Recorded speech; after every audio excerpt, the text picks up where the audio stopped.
안녕하세요. 에지런트 공식 대리점 제이스에서 기술 지원을 맡고 있는 권호성 과장입니다. 오늘 세미나를 통해 총 12가지 오실로스코프에 대해 고려할 사항들을 알아보려고 합니다. 먼저 오실로스코프의 기본 성능을 나타내는 스펙들에 대해 알아보고, 그 다음에는 그 이외에 고려해야 할 사항들에 대해 알아보도록 하겠습니다. 그 중에 제일 앞에서 다룰 밴드위스와 샘플레이트에 대한 이야기는 모든 오실로스코프 사용자들이 꼭 알아야 할 내용입니다. 그 이외의 사항들은 사용자분들이 각자의 사용 용도에 맞추어 그 중요도를 부여하시면 되겠습니다. 우선 오실로스코프가 어떻게 동작하는지 알아보도록 하겠습니다. 오실로스코프는 입력된 아날로그 신호를 AD 컨버터를 통해 8비트의 디지털 값으로 바꾼 다음에 그 값들을 토대로 파형을 다시 복원하여 우리에게 보여줍니다. 다시 말하자면 좋은 오실로스코프일수록 입력된 신호를 그대로 재구성하여 우리에게 보여줄 수 있겠죠.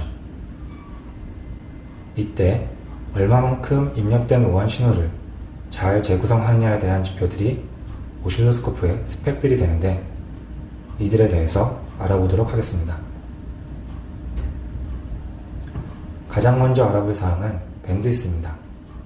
보시는 화면은 똑같은 100MHz짜리 클럭 신호를 각각 100MHz의 밴드위스를 갖는 스코프, 그리고 500MHz의 밴드위스를 갖는 스코프로 측정한 모습입니다.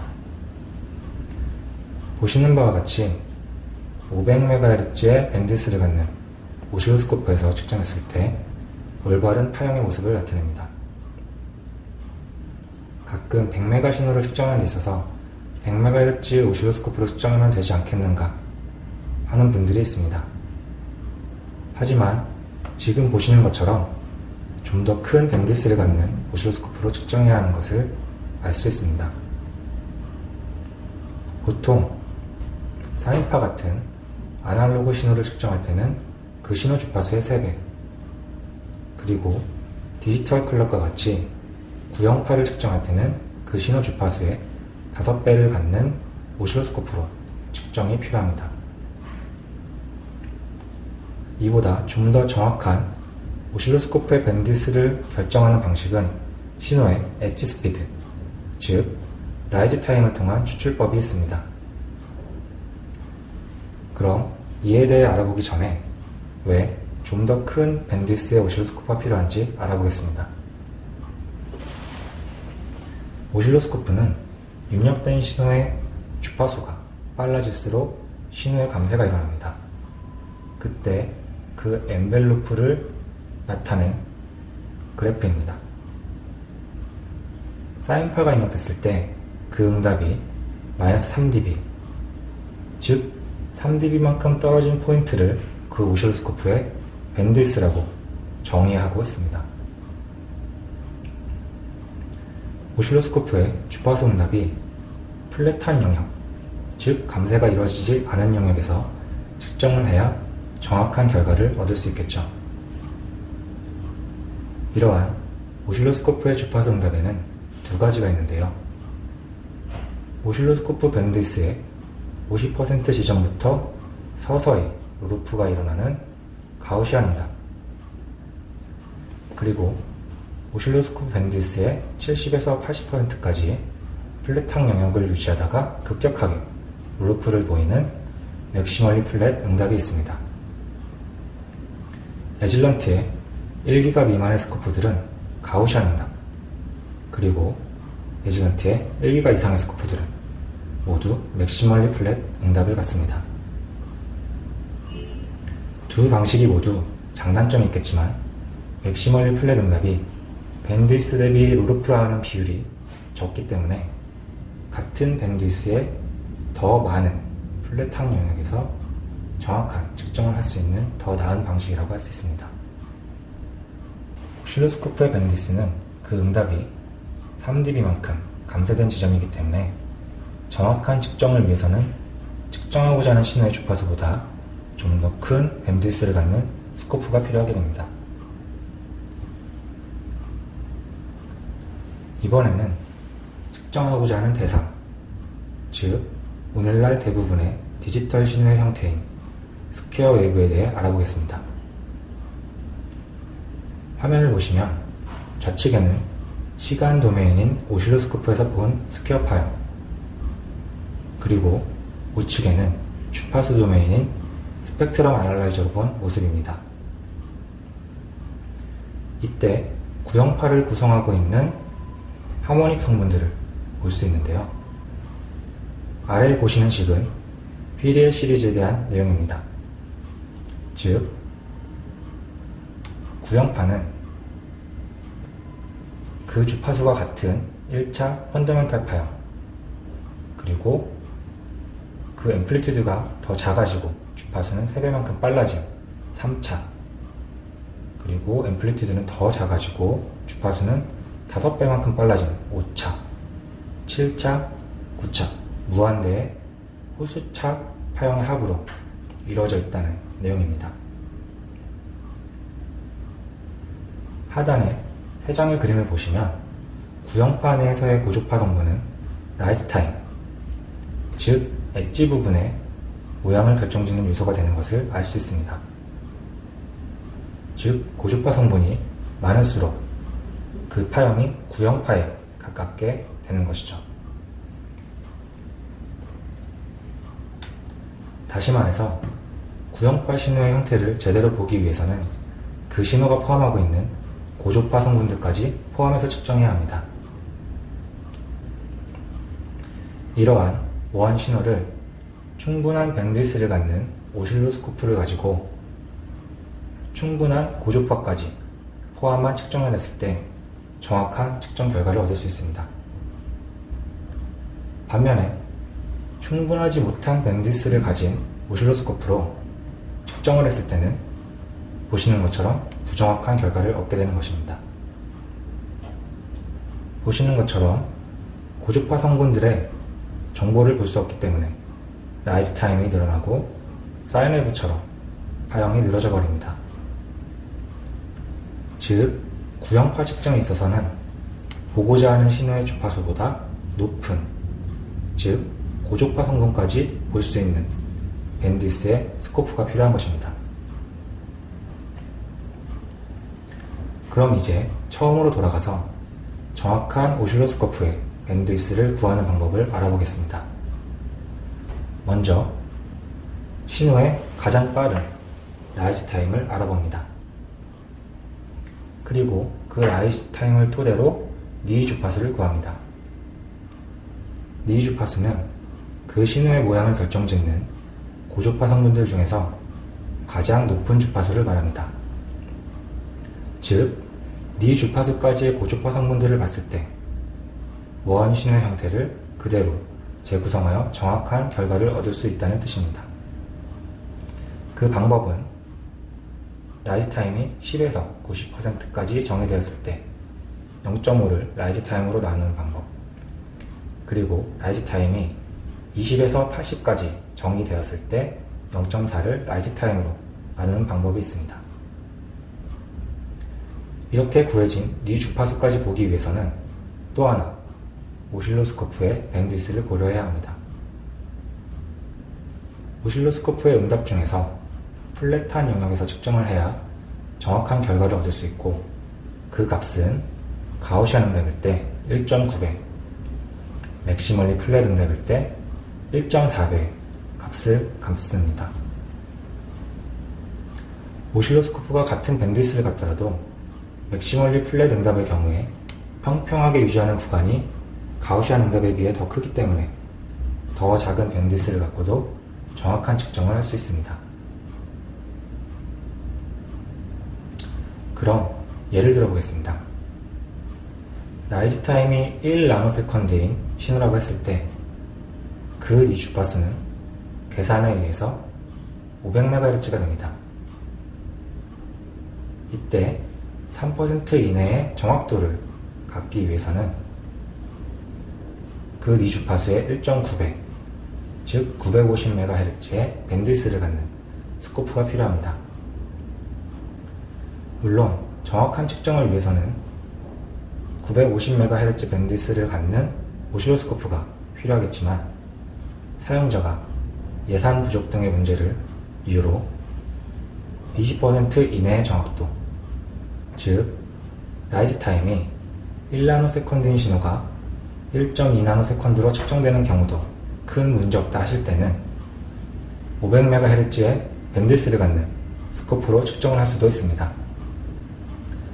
지금까지 알아본 밴드위스에 대해 요약을 하자면 충분한 밴드위스를 갖고 측정을 해야 신호의 고주파 성분들까지 포함한 정확한 측정 결과를 얻을 수 있다는 것입니다. 이번에는 오실로스코프의 밴드위스와 함께 중요한 스펙인 샘플 레이트를 알아보겠습니다. 먼저 샘플 레이트란 무엇인가에 대해 알아보겠습니다. 오실로스코프를 이용해서 초록색 신호, 보시는 것 같은 초록색 신호를 측정한다고 했을 때 오실로스코프는 내부의 AD 컨버터의 샘플 클럭에 맞추어 샘플링하고 이 값들을 8비트의 디지털 값으로 변환합니다. 그리고 이 디지털 값들을 다시 재구성해서 빨간색 신호처럼 원래 신호와 유사한 신호를 재구성합니다. 이때 디지타이징을 얼마나 빠르게 할 수 있느냐, 바로 이 사양이 샘플 레이트가 됩니다. 샘플 레이트의 단위는 샘플 퍼 세크로 초당 몇 번을 샘플링 할 수 있는가 하는 AD 컨버터의 성능을 나타내는 것입니다.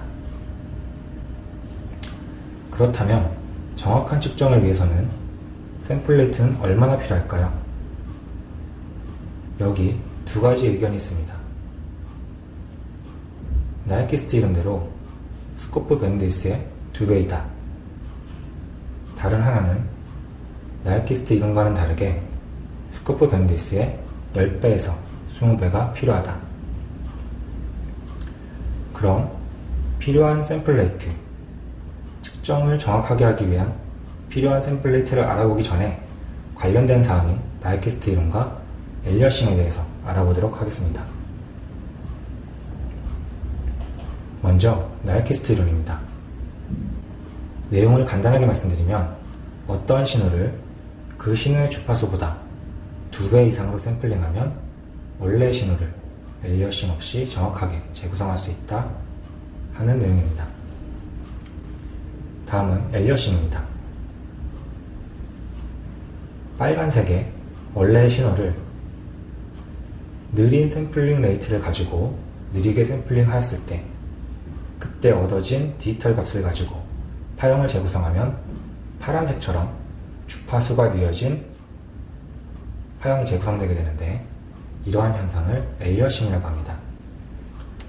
그럼 관련된 사항을 알아보았으니까 측정을 할 때 얼마만큼의 샘플 레이트가 필요한가를 알아보도록 하겠습니다. 나이키스트 이론에 따르면 밴드위스보다 2배로 샘플링하면 원래 신호를 엘리어싱 없이 정확하게 재구성할 수 있다고 했습니다. 하지만 이때 오실로스코프 주파수 응답은 보시는 것과 같이 완벽한 브리걸 응답을 보여야 합니다. 하지만 이러한 브리걸 응답은 현실적으로는 불가능합니다.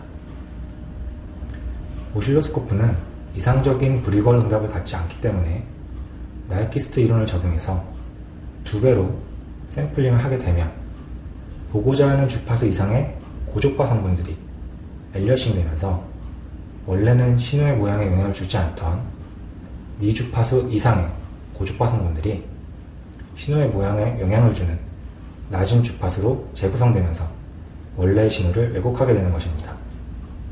그럼 실제 예를 보도록 하겠습니다. 지금 보시는 화면은 500MHz짜리 오실로스코프로 2배 샘플링을 하여 측정한 모습입니다. 이때의 파형을 보면 원래 파형의 고주파 성분들이 엘리어싱 되면서 신호가 왜곡된 채 재구성되는 것을 볼 수 있습니다. 그래서 이때 더 높은 샘플 레이트가 필요함을 알 수 있는데요. 얼마만큼 높아야 하느냐? 샘플 레이트가 밴드위스의 4배만큼 높게 되면 엘리어스 컴포넌트들이 보시는 것처럼 줄어들게 됩니다. 즉, 가우시안 응답일 때 샘플 레이트를 밴드위스의 4배로 하면 충분한 어큐러시를 가지면서 측정을 할 수 있습니다.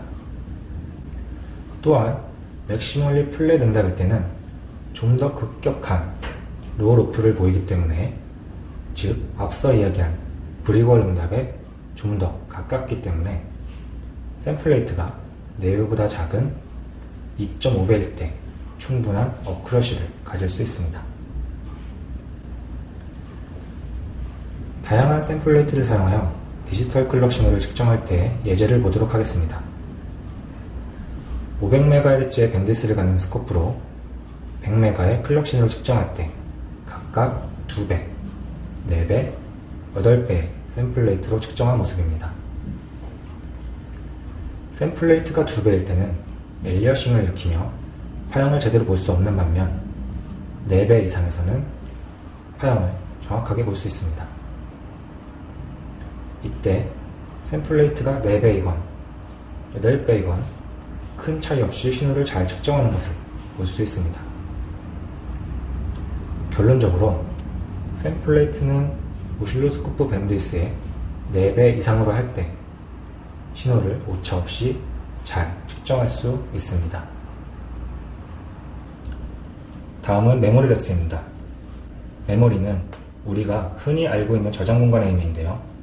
예를 들어 스코프의 전체 메모리가 20포인트라고 가정했을 때 20이던 샘플 레이트가 사용자가 타임 스팬을 4초로 늘리게 되면 샘플 레이트가 5로 떨어지게 됩니다. 즉, 타임 스팬은 샘플 레이트분의 메모리의 관계를 유지하면서 동작하는데요.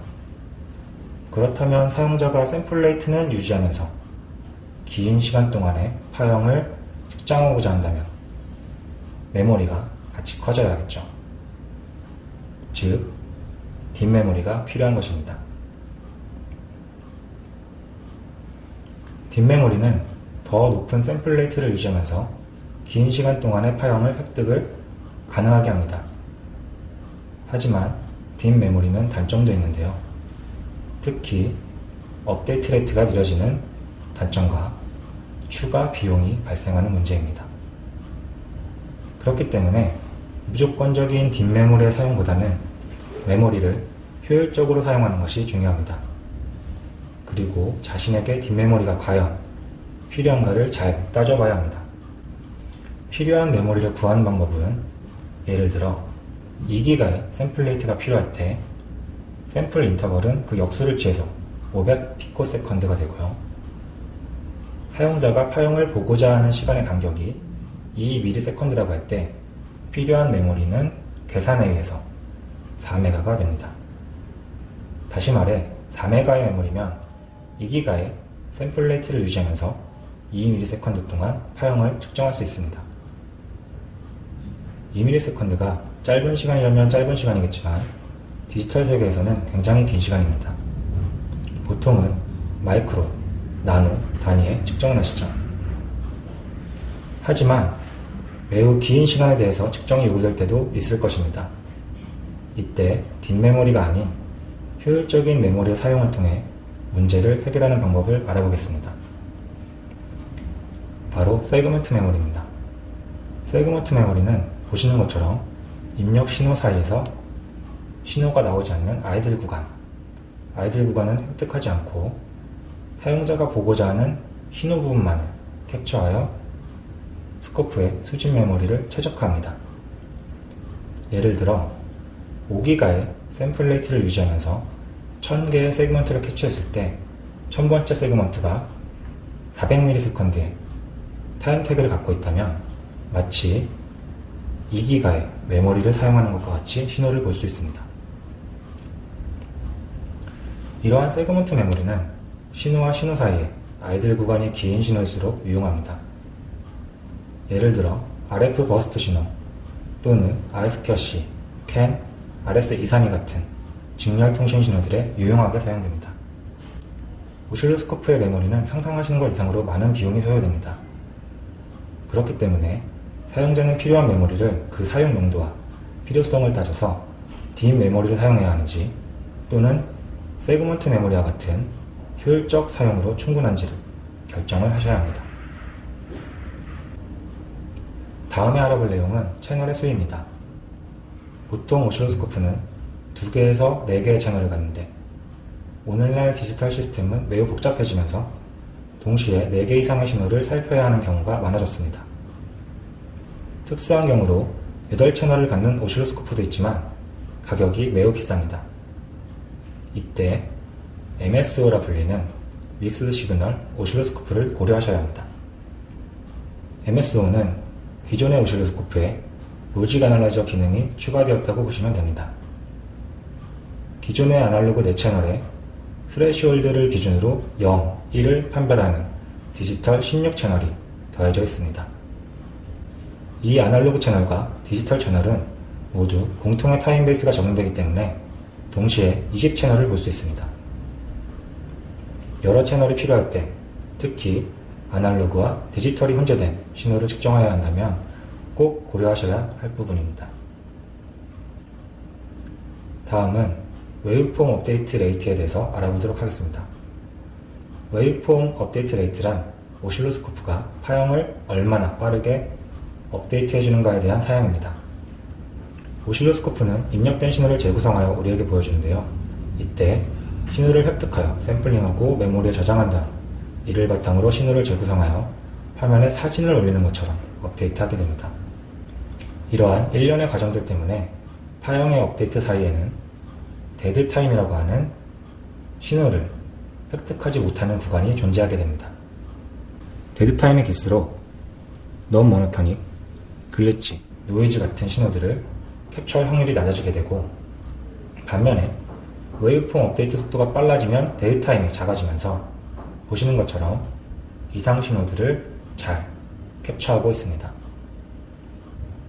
그럼 실제 예를 보겠습니다. 글리치가 초당 10회 나타난다고 하고 오실로스코프의 전체 화면은 50나노세컨드입니다. 그리고 관측 시간이 5초였을 때 업데이트 레이트가 1000회일 때는 글리치를 캡처할 확률이 겨우 0.25%인 반면 업데이트 레이트가 100만회일 때는 글리치를 캡처할 확률이 91.8%입니다. 다시 말해 충분히 빠른 업데이트 레이트를 가진 스코프를 선택하셔야 간헐적인 이상 신호를 잘 캡처해서 설계를 빠르게 디버깅할 수 있습니다. 앞에 알아본 것처럼 오실로스코프는 입력된 신호 전체를 모두 보는 것이 아니기 때문에 트리거를 통해 보고자 하는 부분을 잡아내야 합니다. 경주마가 결승선에 들어올 때 사진을 판독하는 것처럼 특정 기준을 정해 보고자 하는 부분을 캡처해야 하는데 이때 트리거가 필요합니다. 오실로스코프에서 가장 많이 사용하는 엣지 트리거를 통해 트리거에 대해 알아보도록 하겠습니다. 좌측의 화면은 트리거가 제대로 되지 않은 모습입니다. 이때 트리거 레벨을 내려서 신호의 상승 엣지에서 트리거 레벨을 지날 때의 포인트를 트리거 포인트로 하여 파형을 안정되게 업데이트하고 있는 모습입니다. 이러한 엣지 트리거가 대부분의 스코프에서 레퍼런스로 되어 있는 엣지 트리거입니다. 보통은 엣지 트리거만으로도 웬만한 파형은 캡처할 수 있기 때문에 대부분 엣지 트리거를 많이 사용합니다. 하지만 오늘날 갈수록 복잡해지는 신호 때문에 엣지 트리거로는 부족하게 되었습니다. 그래서 트리거 기능도 계속 발전을 하게 되었는데요. 그중 몇 가지를 간단하게 알아보도록 하겠습니다. 패턴 트리거입니다. 병렬로 로직을 설정하여 트리거할 수 있고 특히 MSO 같은 다채널의 측정에서 특정 로직 값에 트리거하고자 할 때 많이 사용됩니다. 다음은 런트 트리거. 펄스가 하이 값까지 다 올라가지 못하고 떨어져 버린 신호 이러한 경우에 직렬통신에서 에러 비트가 될 수 있습니다. 이러한 런트 펄스에 대해 트리거할 때 런트 트리거를 사용합니다. 또한 라이즈 타임, 폴 타임에 대해서 트리거할 수도 있습니다. 지금 보시는 화면은 라이즈 타임이 100나노세컨드보다 늦을 때 트리거 하겠다는 트리거 조건을 줘서 트리거하고 있는 모습입니다. 다음은 셋업 앤 홀드 트리거입니다.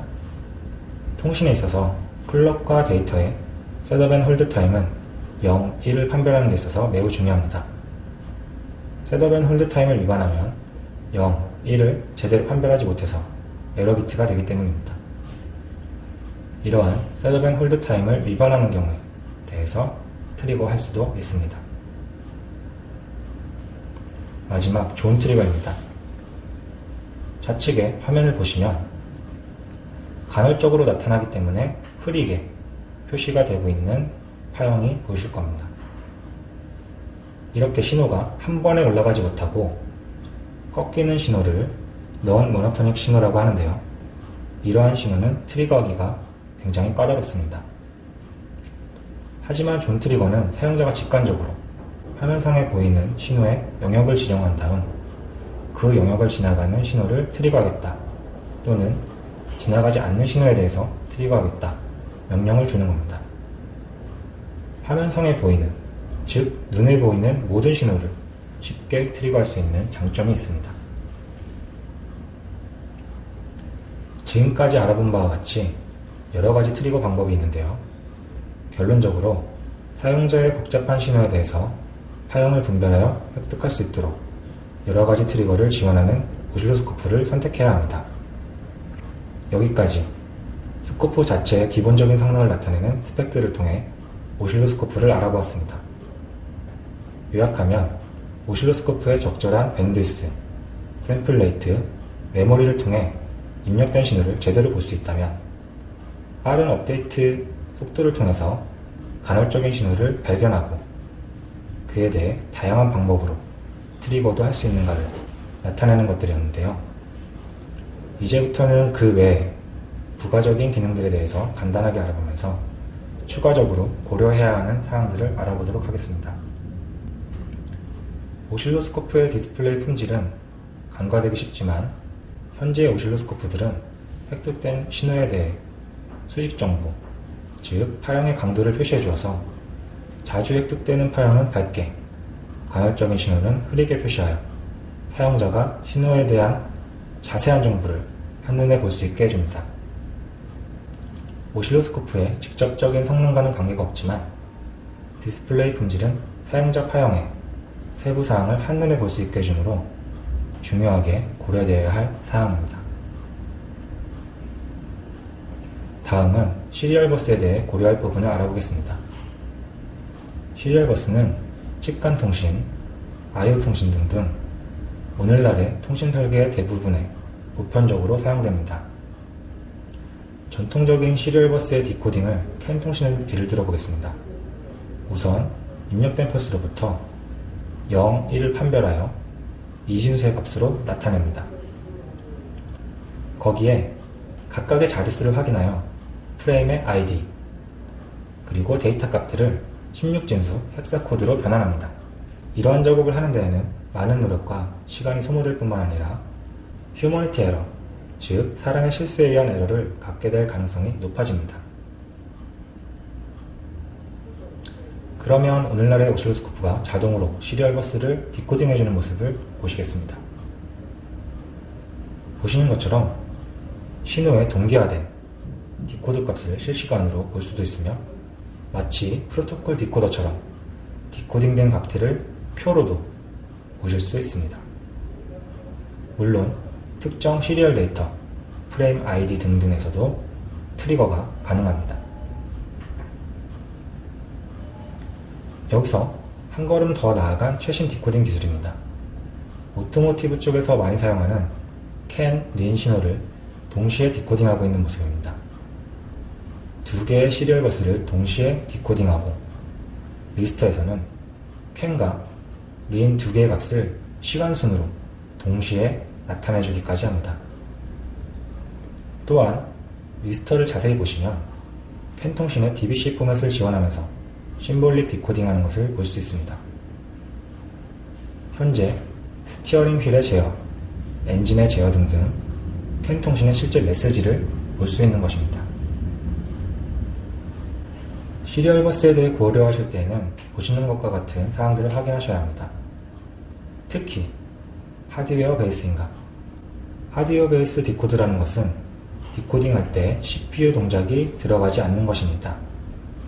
다시 말해 빠르게 디코드할 수 있다는 장점이 있습니다.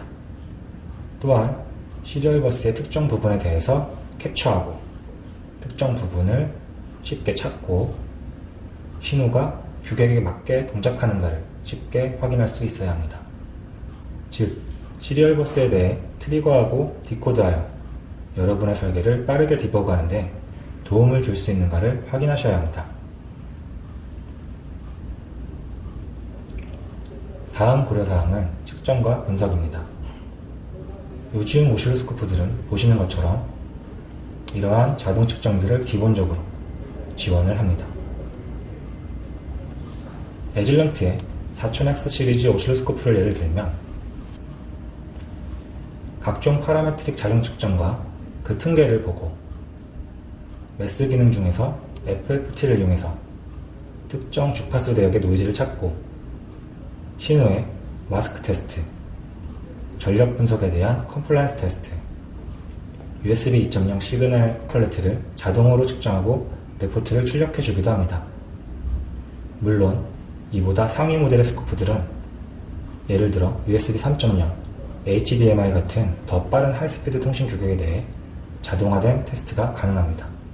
현재 특정 규격에 대한 컴플라이언스 테스트가 필요하거나 앞으로 테스트할 계획이 있다면 해당 어플리케이션을 지원하는지를 확인하셔야 중복 투자를 예방할 수 있을 것입니다.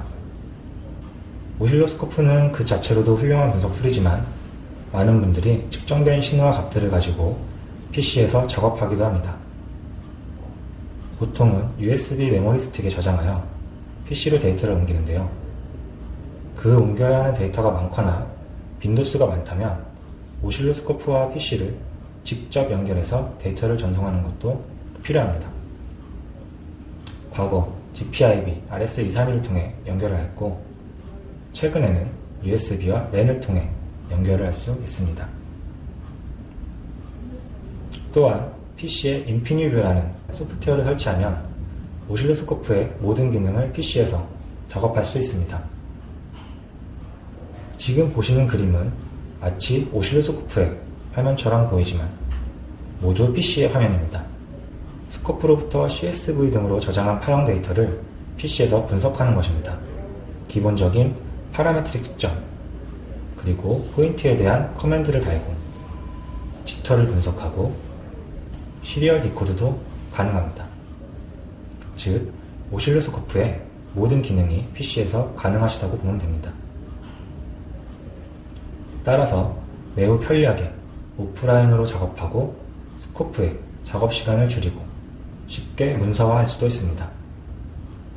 이를 통해 원격 팀과의 협업 등에 자유롭게 활용할 수 있습니다.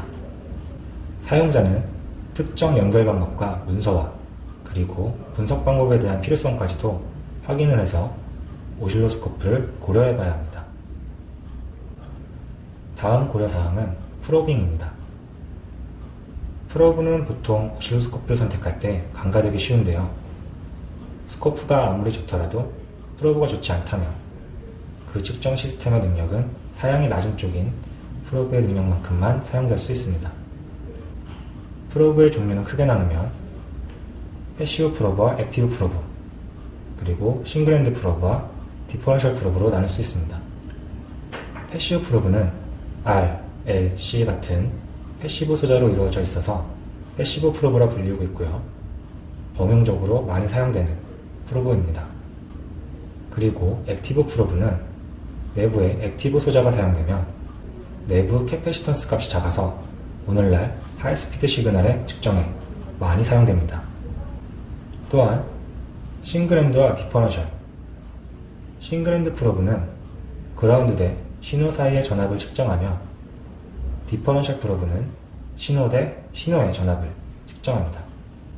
이외에 특수한 용도로서 극한 온도의 항온 챔버 테스트를 위한 익스트림 템퍼처 프로브, 그리고 50마이크로암페어까지 측정이 되는 하이 센시티비티 커런트 프로브가 있습니다. 사용자는 사용하고자 하는 상황에 맞는 프로브를 같이 선택할 수 있는지 확인을 해야 합니다. 그럼 프로브에 대해서 좀 더 알아보도록 하겠습니다. 이상적인 프로브는 측정 결과에 아무런 영향을 주지 않아야 합니다. 하지만 실제 프로브는 내부의 임피던스 성분들에 의해 측정 결과에 영향을 주게 되는데요. 먼저 레지스티브 로딩에 의한 효과를 보시겠습니다. 원래 이러한 신호가 레지스티브 로딩에 의해서 앰플리튜드가 감소하고 DC 오프셋이 감소하였습니다. 이는 혈의 소스 저항과 프로브의 저항 성분이 전압 분배 효과를 일으키기 때문인데요. 이때 프로브의 레지스턴스를 크게 할수록 전압 분배 효과를 적게 일어나게 할 수 있습니다. 그래서 프로브의 레지스턴스는 소스의 레지스턴스보다 10배 이상으로 하여야 합니다. 다음은 캐패시티브 로딩에 의한 효과를 보시겠습니다. 캐패시티브 로딩에 의해 원 신호는 라이즈 타임이 느려지고 프로파게이션 딜레이가 생겨나게 됩니다. 최근엔 시그널의 스피드가 빨라지면서 주파수에 따라 그 값이 변화하는 캐패시티브 로딩이 더 큰 문제가 되고 있습니다. 즉, 프로브의 캐패시턴스 값을 최소화하여 캐패시티브 로딩 효과를 최소한으로 줄일 수 있습니다. 마지막으로 인덕티브 로딩 효과에 의해서 원 신호는 보시는 것처럼 링잉을 일으키게 됩니다. 인덕티브 성분은 프로브의 접지 리드에서 기생 성분으로 발생하는데요. 그렇기 때문에 접지 리드를 가능한 한 짧게 하시는 것이 좋습니다. 마지막 고려사항입니다. 사용 편의성은 가장 주관적인 부분이 되겠지만 가장 중요한 문제이기도 합니다. 아무리 좋은 기능을 가진 오실로스코프라 하더라도 쉽게 사용할 수 없다면 효과적으로 사용하기 어렵습니다. 구매하기 전에 꼭 데모 등을 통해서 사용을 해보시길 권해드립니다. 또한 가격. 사실 엔지니어에게 가장 고려하지 않아야 할 사항이지만 현실적으로는 제일 중요하시죠. 사실 오실로스코프는 성능이 높아질수록 가격이 올라갈 수밖에 없습니다. 하지만 한정된 예산 안에서 최소 측정 요구에 충족하는 것을 선택해야 합니다. 정말 측정에 필요한 것인데 예산이 부족하시다면 저희와 상담하시면 됩니다. 여러 가지 방법으로 도와드릴 것입니다. 이상 오실로스코프에 대해 고려해야 할 사항들을 알아보았습니다. 오늘 세미나를 통해서 오실로스코프에 대해 이해하고 활용도를 높이면서 이후에 오실로스코프를 선택하는 데 도움이 되었으면 합니다. 참석해 주셔서 감사합니다.